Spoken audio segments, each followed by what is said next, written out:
Assalamualaikum warahmatullahi wabarakatuh. Pada kesempatan kali ini, kalian akan mempelajari tentang ikatan kovalen. Sebelumnya, kalian sudah mempelajari tentang ikatan ion. Tentunya masih ingat ya, apa itu ikatan ion. Ibu kembali mereview tentang ikatan kimia. Ikatan kimia itu bisa terjadi jika atom-atom bergabung membentuk suatu senyawa atau molekul. Ikatan kimia itu ada 4 jenis. Yang pertama itu ikatan ion, kemudian ikatan kovalen, ikatan logam, dan ikatan kovalen koordinasi. Kalian sudah mempelajari tentang ikatan ion. Ikatan ion yaitu ikatan yang terjadi antara atom logam dengan non-logam dan terbentuk dari serah terima elektron. Contoh yang ada senyawa ionnya adalah NaCl, kemudian KNO3, BaCl2, dan sebagainya. Nah, untuk ikatan selanjutnya adalah ikatan kovalen. Apa itu ikatan kovalen? Ikatan kovalen terjadi karena adanya pemakaian bersama pasangan elektron dari masing-masing atom. Nah, ini definisi dari ikatan kovalen. Ikatan kovalen ini terbentuk antara atom non-logam dengan non-logam. Jadi perbedaannya kalau ikatan ion logam dengan non-logam, kalau ikatan kovalen non-logam dengan non-logam. Ikatan kovalen ini bisa terjadi karena adanya pemakaian pasangan elektron bersama-sama. Kemudian berdasarkan jumlah ikatan yang terjadi ada kovalen tunggal, rangkap 2, dan rangkap 3. Sedangkan berdasarkan pasangan elektron yang berikatan dengan pasangan elektron yang tidak berikatan, ikatan kovalen dibagi menjadi ikatan kovalen polar dan non-polar. Selain itu, ikatan kovalen juga ada yang disebut dengan ikatan kovalen koordinasi. Nah, ikatan kovalen koordinasi ini terjadi pada senyawa yang hanya memberikan pasangan elektron. Jadi hanya satu atom yang memberikan pasangan elektron, yang lainnya tidak. Nah, itu yang disebut dengan ikatan kovalen koordinasi. Yang terakhir adalah ikatan logam. Nah, ikatan logam ini terjadi pada suatu logam. Ikatan logam terbentuk dari gaya elektrostatik antara ion logam yang bermuatan positif dengan lautan atau awan elektron yang bergerak bebas dalam logam. Ikatan logam ini terjadi pada logam itu sendiri. Ini yang menyebabkan logam itu bisa bersifat konduktor, kemudian bisa menghantarkan listrik. Pada video ini, kalian akan mempelajari tentang ikatan kovalen. Ya. Apa itu ikatan kovalen, kemudian ikatan kovalen koordinasi. Mohon disimak dengan baik sehingga kalian bisa membedakan atau menganalisis jenis-jenis dari ikatan kovalen. Ya. Selanjutnya, bagaimanakah kita membuat suatu ikatan kovalen? Kalau di ikatan ion, kalian menggunakan anion dan kation atau ion-ion yang bermuatan. Jika suatu atom melepas atau menerima elektron, maka akan membentuk ion positif atau ion negatif. Untuk atom-atom non-logam, dalam membentuk ikatan kovalen disimbolkan dengan notasi Lewis atau struktur Lewis, atau juga bisa disebut dengan dot Lewis ya. Ini dot, jadi pakai titik-titik. Titik-titik ini menunjukkan elektron valensi dari atom tersebut. Contoh, di sini pembentukan senyawa NH3. N itu yang sudah kalian ketahui, N itu nomor atomnya 7 ya. Masih ingat ya bagaimana menentukan elektron valensi suatu atom? Nah, ini adalah konfigurasi elektron dari atom N. Maka N memiliki elektron valensinya sebesar 5. Nah, ini elektron valensinya 5. Kemudian H itu adalah golongan 1A, maka dia memiliki 1 elektron valensi. Kemudian digambarkan, dibuat notasi atom N itu punya 5 elektron valensi, digambar titik-titiknya ada 5. 1, 2, 3, 4, 5. Ada 5 elektron valensi dari atom N. Kemudian, atom N itu akan membentuk senyawa atau berikatan dengan atom H. Kalau diperhatikan di sini, N itu memiliki 3 elektron yang sendirian atau yang tidak berpasangan. Supaya jumlahnya jadi oktet, jadi 8, maka N memerlukan 1 elektron masing-masing untuk berpasangan. Sehingga jika ada 3 elektron yang tidak berpasangan, maka sini H akan memberikan masing-masing 1 elektron. Sehingga dibutuhkan ada 3 atom H. Maka terbentuklah senyawa NH3. NH3 di sini ada 1 pasang elektron yang berikatan. Jadi digambarkan dengan garis strip. Awalnya ini, ya, awalnya dalam bentuk dot yang berpasangan, yang warnanya berbeda. Kalau yang warnanya sama, nah ini dari atom N-nya. dia memiliki kovalen tunggal, ya, satu ikatan kovalennya. Nah, contoh selanjutnya adalah C dengan O. Atom C itu nomor atomnya adalah 6. Ini konfigurasi elektronnya. Nah, kalian masih ingat ya bagaimana membentuk konfigurasi elektron? Maka C punya elektron valensinya 4. Digambarkan sini C punya 4 titik disebar atas, kiri, bawah, kanan. Kemudian kalau kita lihat di sini C itu punya 4 elektron yang sendirian. Maka supaya dia bisa 8, bisa oktet, dia harus membutuhkan elektron dari atom lain. Nah, C sini akan berikatan dengan atom O. O itu O nomor atomnya 8. Maka dia memiliki elektron valensinya 6. Nah, ini 6. Elektron valensinya 6 digambarkan dalam bentuk dot ini, titik-titik. O punya 6 elektron valensi. Di sini dia punya 2 yang sendirian elektronnya. Nah, yang 2 ini mau diberikan ke C. Satu atom O memberikan 2 elektron ke atom C. Maka atom C membutuhkan 2 elektron lagi dari atom O. Sehingga satu atom C akan berikatan dengan 2 atom O. Masing-masing atom O akan memberikan 2 elektronnya ke C. Nah, di sini si O akan memberikan masing-masing 2. C juga masing-masing 2. Maka kalau dijumlahkan keseluruhannya ini ada 8. 1, 2, 3, 4, 5, 6, 7, 8. Di sebelah kanan juga, di sini O yang satu lagi juga memberikan 2 ke atom C. C juga memberikan 2 ke atom O. Jadi C dan O itu saling memberikan pasangan elektron dan mereka bergabung membentuk oktet, membentuk 8 elektron. Sehingga kita bisa menggambarkan ikatan yang terjadi. Pasangan elektron yang terjadi di sini ada 2 kiri, 2 kanan. Sehingga bisa digambarkan dalam ikatan rangkap 2.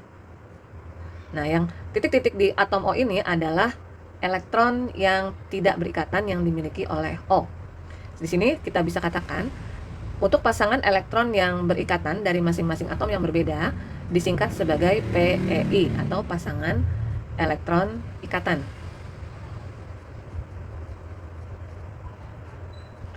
Kemudian untuk elektron atau pasangan elektron yang dari satu atom tidak digunakan bersama-sama, ini disebut dengan PEB atau panjangannya pasangan elektron bebas. Contoh selanjutnya di sini atom N, masing-masing atom N ini bisa membentuk ikatan yang disebut dengan molekul diatomik. Jadi kalau atom yang sama, 2 atom yang sama berikatan atau membentuk molekul disebut dengan molekul diatomik. Nah, ini adalah molekul diatomik N2. Bagaimana proses pembentukannya? Tadi sudah kalian ketahui ya, N itu elektron valensinya adalah 5. Nah, ini elektron valensi N itu 5. Jadi masing-masing di sini satu atom N itu punya 3 elektron yang sendirian, yang tidak berpasangan. Sehingga elektron-elektron yang sendiri ini akan bergabung membentuk pasangan elektron. Di sini akan terbentuk 3 pasang elektron ikatan. Kalau digabung dalam satu atom ini, maka jumlahnya adalah 8. Ini juga kalau kita gabung jumlahnya 8. Dari pasangan elektron ini kita ganti menjadi garis strip, maka ini yang disebut dengan ikatan kovalen rangkap 3. Ada 3 ikatannya. Jadi berdasarkan jumlah ikatan atau pasangan elektron yang berikatan, ada yang tunggal, seperti ini ikatan kovalen tunggal. Kemudian yang ini adalah ikatan kovalen rangkap 2, karena ada 2 pasang PEI-nya. Dan yang terakhir ini yang disebut dengan ikatan kovalen rangkap 3.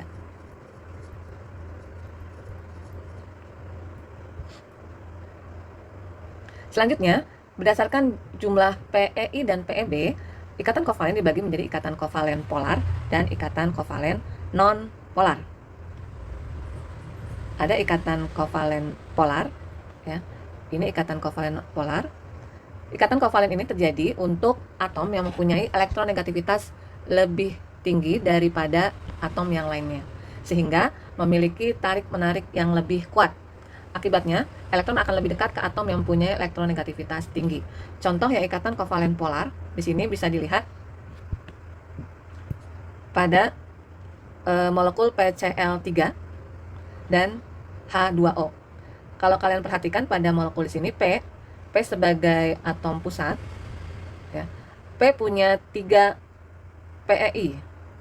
Di sini PEI-nya.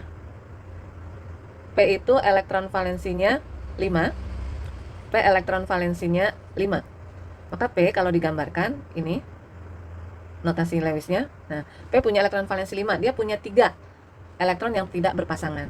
Kemudian kalau Cl itu elektron valensinya 7.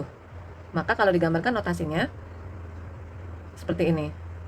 Cl punya 1 elektron yang sendirian. Maka untuk membentuk ikatan supaya oktet di P-nya, si Cl harus butuh 3 atom. Maka terbentuklah senyawa PCl3. Nah, yang ini 2 elektron dari P tidak berpasangan. Kalau dilihat pada struktur Lewis ini, maka pada PCl3 ada PI-nya 1, kemudian ada ini bukan PI tapi PEB. PEB-nya 1 dan PEI-nya 3.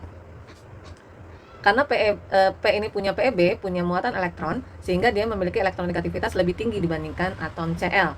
Maka PCl3 bersifat kovalen polar. Demikian halnya dengan H2O. Nah, di sini yang jadi atom pusatnya adalah O. O itu tadi elektron valensinya 6, maka ada 2 pasang elektron yang terjadi dengan H. Ini ada 2 PEI. PEI-nya ada 2. Kemudian ada elektron yang dari O, ini PEB-nya. PEB-nya 2. Karena memiliki pasangan elektron bebas, maka ikatan kovalen polar. Bagaimana dengan ikatan kovalen nonpolar? Ikatan kovalen nonpolar ini terbentuk ketika atom membagikan elektronnya secara setara atau sama. Biasanya terjadi ketika ada atom mempunyai afinitas elektron yang sama atau hampir sama. Nah, untuk molekul-molekul diatomik itu bersifat nonpolar. Jadi contoh seperti N2, O2, Cl2, karena atom-atom tersebut memiliki afinitas elektron yang sama. Nah, contoh lainnya di sini ada molekul CO2. Ini molekul CO2. C, masih ingat elektron valensi C-nya berapa? Ya, betul, ada 4. Elektron valensi C itu 4. Ya, karena ini sendirian semua, maka C membutuhkan 4 elektron untuk membentuk oktet. Supaya dia 8, maka O memberikan masing-masing 2 pasangan elektronnya, sehingga terbentuk ikatan kovalen rangkap 2. Nah, di sini kalian lihat, C sebagai atom pusat, tidak ada sisa elektron dari atom C. Sehingga di sini CO2 bersifat non-polar. Inilah yang dimaksud dengan membagikan elektronnya secara setara atau sama. Jadi tidak ada yang bersisa, sehingga tidak terjadi perbedaan keelektronegatifan. Nah, sebagai latihan, ini contoh, kelompok senyawa manakah yang merupakan senyawa polar? Kita perhatikan satu-satu. HCl, HBr, NH3, H2O. Ya. Tanpa melihat atau membuat struktur Lewisnya, kalian bisa menentukan senyawa tersebut polar atau tidak polar. Kita bisa melihat dari perbedaan keelektronegativitas atau perbedaan golongan. Contoh di sini HCl. H itu golongan 1A, karena dia elektron valensinya 1 ya. 1A, kemudian Cl ini golongan 7A. Kalau kalian perhatikan di sistem periodik, 1A itu di sebelah kiri, kemudian 7A di sebelah kanan. Jadi perbedaan keelektronegatifannya besar. Sehingga HCl ini bisa dikatakan sebagai polar. Ya. Kemudian juga HBr. Ya. Br itu segolongan sama Cl, sama-sama golongan 7A. Ini juga polar. Kemudian tadi NH3, kalau kalian lihat kembali struktur sebelumnya, pada NH3 ada PEB di sini. Ya, ini ada PEB-nya, maka NH3 bersifat polar. Ya. H2O juga, H2O punya PEB. Nah, ada PEB di O, ada 2 pasang PEB, maka H2O juga bersifat polar. Nah, ini adalah senyawa-senyawa yang bersifat polar. Nah, di sini yang B, CO2, Cl2, Br2 ini non polar. Kemudian yang C, ini H2O2, nah CO juga nonpolar. Kemudian yang D, MgO ini ikatan ion. MgO termasuk ikatan ion. CO ini nonpolar, CO2 juga nonpolar.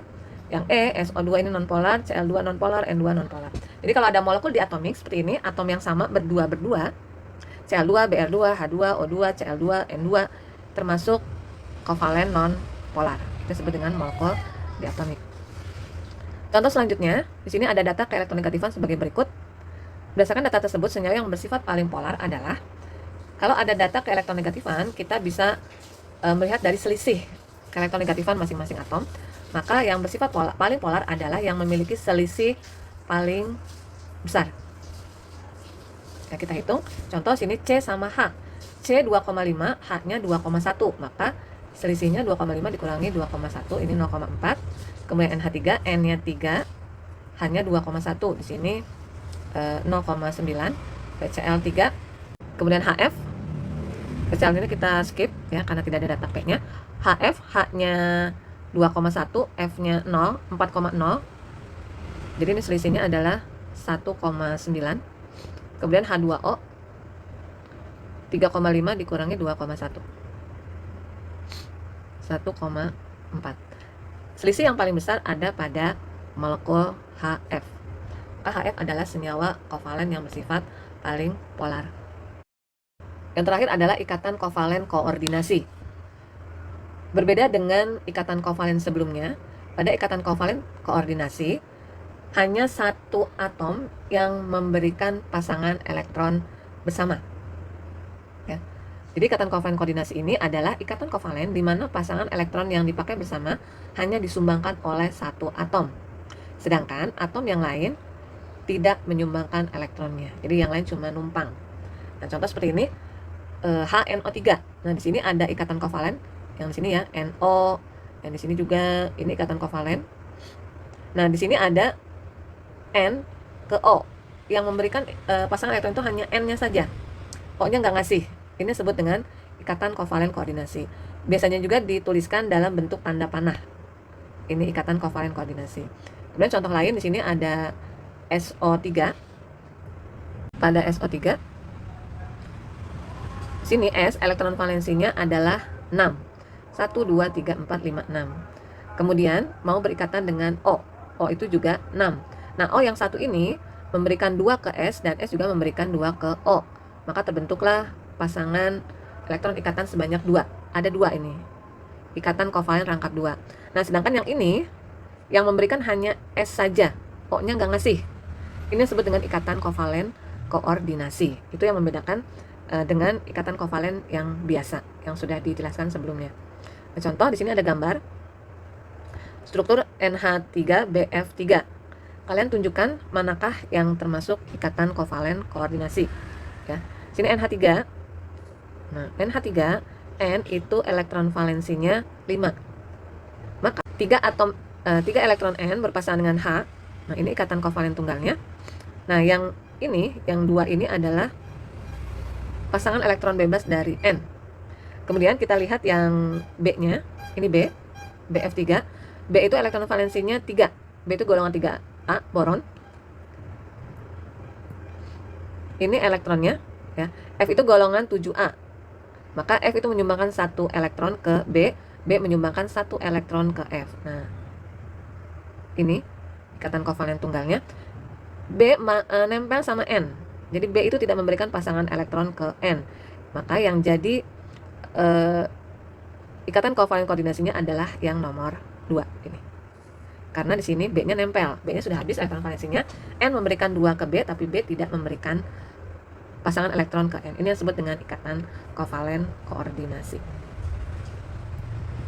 Nah, demikianlah penjelasan dari Ibu tentang ikatan kovalen. Untuk lebih jelasnya atau lebih supaya kalian lebih paham, nanti kalian mengerjakan latihan bagaimana menentukan ikatan kovalen suatu senyawa. Terima kasih atas perhatiannya. Selamat belajar. Assalamualaikum warahmatullahi wabarakatuh.